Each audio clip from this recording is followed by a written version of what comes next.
মমতা ব্যানার্জির নাগরিকত্ব নিয়ে প্রশ্ন তুললেন প্রাক্তন বিচারপতি মমতা ব্যানার্জি। ভারতবর্ষের নাগরিক নাকি তিনি রোহিঙ্গা, ফের বিতর্ক উস্কে দিলেন প্রাক্তন বিচারপতি। তমলুকের ডিমারিতে অভিজিৎ গাঙ্গুলির সমর্থনে নির্বাচনের প্রচার সভার আয়োজন করা হয়। উপস্থিত ছিলেন রাজ্যের বিরোধী দলনেতা শুভেন্দু অধিকারী। এই সভা থেকে মুখ্যমন্ত্রীর নাগরিকত্ব নিয়ে প্রশ্ন তোলেন প্রাক্তন বিচারপতি। অভিজিৎ গাঙ্গুলি বলেন, এই মুখ্যমন্ত্রীকে আমরা আর মুখ্যমন্ত্রী হিসেবে মানি না। একজন মুখ্যমন্ত্রী কিভাবে বলতে পারেন ভারতের বিচার ব্যবস্থা মানে বিজেপির বিচার ব্যবস্থা? এই মমতা ব্যানার্জি ভারতবর্ষের নাগরিক নাকি তিনি অন্য কোথা থেকে এসেছেন? তিনি রোহিঙ্গা নন তো? মমতা ব্যানার্জিকে নাক ক্ষত দিতে হবে। অনেক রায় শাসন ব্যবস্থার বিপক্ষে যায়, কিন্তু কেউ কখনো বিচার ব্যবস্থাকে ঘিরে এরূপ মন্তব্য করেনি।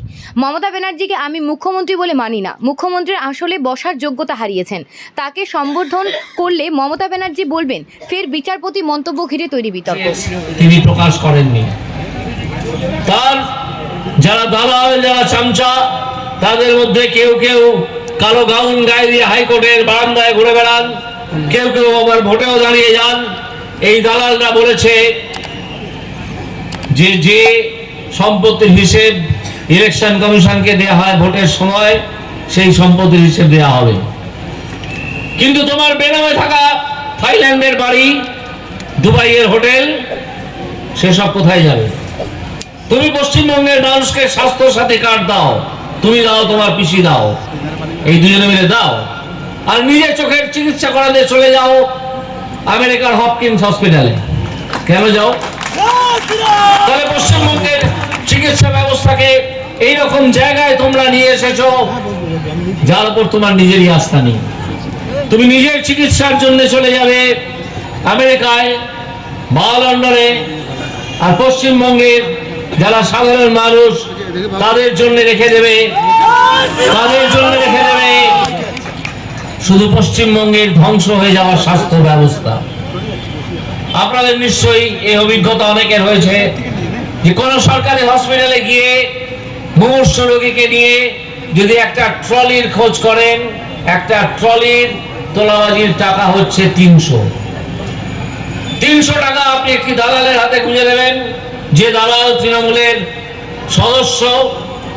আপনারা খোঁজ দিলেই জানতে পারবেন, তার মুখ অনেকে চেনেন এলাকার মানুষেরা। তখনই তো আপনি একটা ট্রলি পেয়ে যাবেন।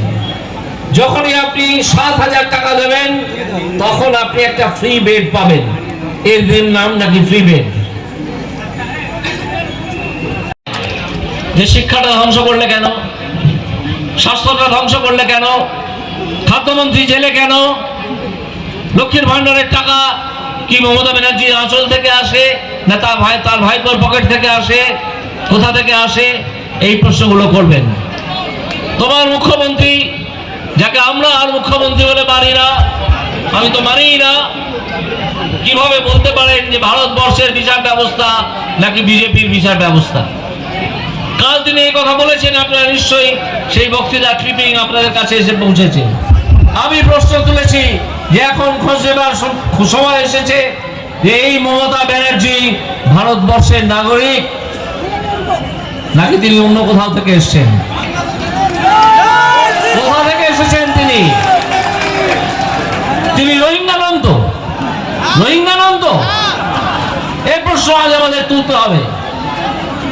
তুমি জেনে রাখো, তোমাকে নাক্ষত দিয়ে এই অভিযোগ ভারতবর্ষের বিচার ব্যবস্থা সম্বন্ধে। আমি গর্বিত যে বিচার ব্যবস্থায় আমাকে ইনক্লুড করা হয়েছিল।